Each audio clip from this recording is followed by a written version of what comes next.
an organic flow. So, I mean, if we start all the way from the beginning, how did you decide to start your own fashion brand, or when did you decide this was the right time, and how did you get to that point? I think there was no like aha moment, but there was something inside of me. I was 26 and I was working in the garment district in New York. I actually was working for an Indian lady, designing for her for a good few years. And I think I was at a point where I was just so eager and anxious to finally start my own brand. I've been designing and sewing and sketching since I was 7 years old. So it's always been obviously in my blood, in my DNA, kind of just who I am, embedded in me as a person. So, out of college, out of design school, I went back to New York. I got an internship on Fashion Avenue, and I just worked literally so hard. I just walked in there and said, I will clean your toilets. Like, I just want to get, exposure and experience. And after a few months, they were just, I guess all my hard work had paid off. It was obviously being recognized and appreciated, and I was hired instantly after that. And then that kind of just grew into this part-time position as a designer, showroom assistant designer, and then it kind of evolved into a full-time role. And so I was working for an Indian manufacturer, a private label. The husband was in Delhi operating the factory, and the wife was in New York managing the business and the sales aspect of it. And I was her only designer. So once I started seeing that obviously all of my designs were getting picked up and ordered by like the thousands, like 50,000 unit reorders, and it was just a chance for me to just, I guess, give myself the credit and the validation that, okay, obviously my passion is there, but the talent is there, and that revenue, I guess, to put it into words, that revenue, it would make me a business, and it could make me this consecutive successful business, like merging obviously my knowledge of what women want to wear with my vision, like my creative sort of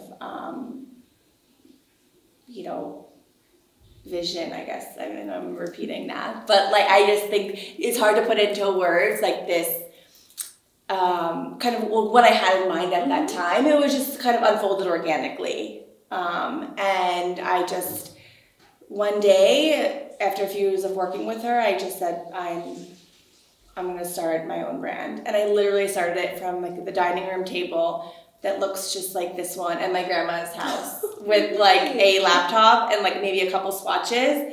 And then I had someone that gave me a factory reference in India, in Noida actually. And at this point, I still had never been to India. I was 26. I was working with an Indian manufacturer, so I was very well,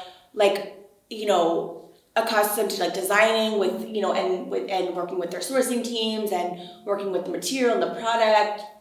And I had that comfort level of like that daily back and forth kind of conversation with everyone in India. So I had a good idea of what to expect. Obviously, having your own business is completely different.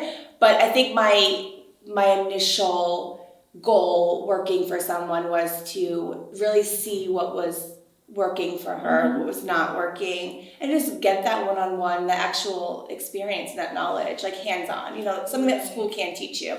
Industry experience in real life will override that any day. So that was the true goal there. And I just on a whim started, and she had found out that I started my own line, and she fired me.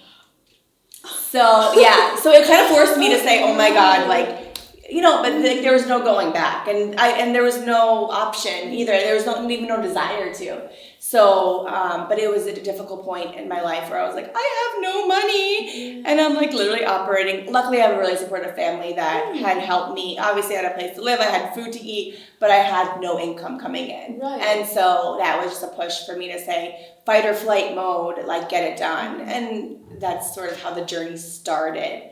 And then later on, I actually called my friend. I said, I have this factory in India. I've never been, obviously. I'm about to place this order, a small production order. I'm not going to transfer this money when I have no idea even what these people are about, right? So I called my friend and I said, Shauna, come with me to India. She said, okay. So we literally just got on the plane and came like randomly and just visited the factory. Luckily they were like sane people and like they didn't steal my money and they didn't, they were, a nice contact to know. So that's exactly how sort of Ollari was birthed. And then progressively, obviously over the years, it was slowly, baby steps into kind of where